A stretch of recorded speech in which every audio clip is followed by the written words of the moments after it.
Well, we're all feeling the impacts of the oil industry with the gas prices going higher and higher as we speak. Meanwhile, Congressman Kevin McCarthy telling us that he wants to see more energy independence in the state and specifically here in Kern County. 23 ABC's Vanya Patino joins us live from the oil refineries to tell us more about this. Vanya? That's right, Kristen. Well, by California for California. That was the theme of today's conference. And this is not a new idea. But now that we're paying attention to those gas prices a little bit more, Kern County is again picking up that fight to increase the domestic oil production in our area. And of course, this comes as the humanitarian crisis in Ukraine develops, which is why so many of the speakers today pointed to that to say this indicates the urgency to act now. We should become not just energy independent in America, we should be dominant. God has blessed us with the ability to do that. In doing so, America will be stronger and the world will be safer.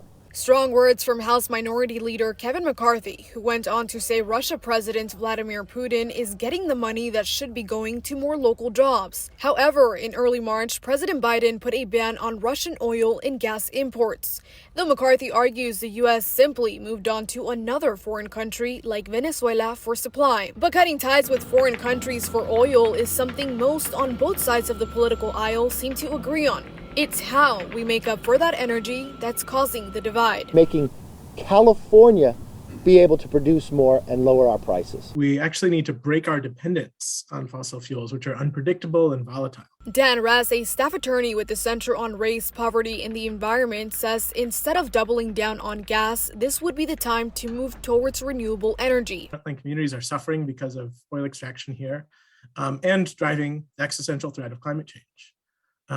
And so, there are other options. Instead, we can accelerate investments in renewable energy.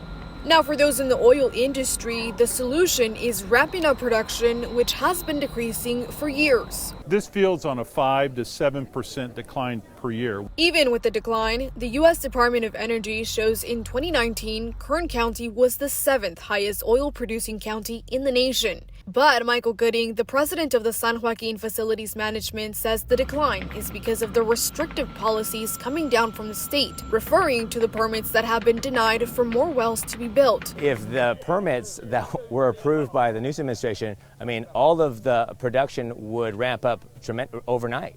Our energy producers are ready to go. They have been waiting for these permits, some as long as 4 years. During his State of the State address recently, Governor Newsom refused to address an increase in production to offset rising prices, saying he wouldn't return to energy from the 20th century, calling the industry petro-dictators. But even if he did sign those permits, it might take a while to actually see that make a difference at the pump. It's going to take time. You need 1,000 permits, it takes a while. You get those, all the wells can't be drilled at once. You have only so much manpower, but it's going to take a serious amount of time. Something Dan Ress echoes, but also adding the oil industry is a global market, and California alone is not able to make the impact needed to affect gas prices. Certainly what's happening in Ukraine and with Russia and all the sanctions is impacting global prices because Russia is a major exporter. But the small amount that California produces and could increase on top of that production, especially given our aging reserves that are already overtapped, it's a drop in the bucket. It does not have any slight comparison to what's going on with Russia. While all of this is being debated, people are still struggling to pay for their gas. That is why state leaders are looking for a more immediate solution. And now coming up on the News at 6, we'll have more on those plans and the environmental impact of this push. Live in Northwest Bakersfield, Vanya Patino, 23 ABC News, connecting you. And we here at 23 ABC are all about digging deeper, so we're taking an in-depth look at gas prices. According to the National Association of Convenience Stores, gas prices differ for 3 reasons: taxes, fuel blends, and margins. This means taxes play a role in price variations by state. The average price of regular gas right now in Bakersfield is $5.78 per gallon.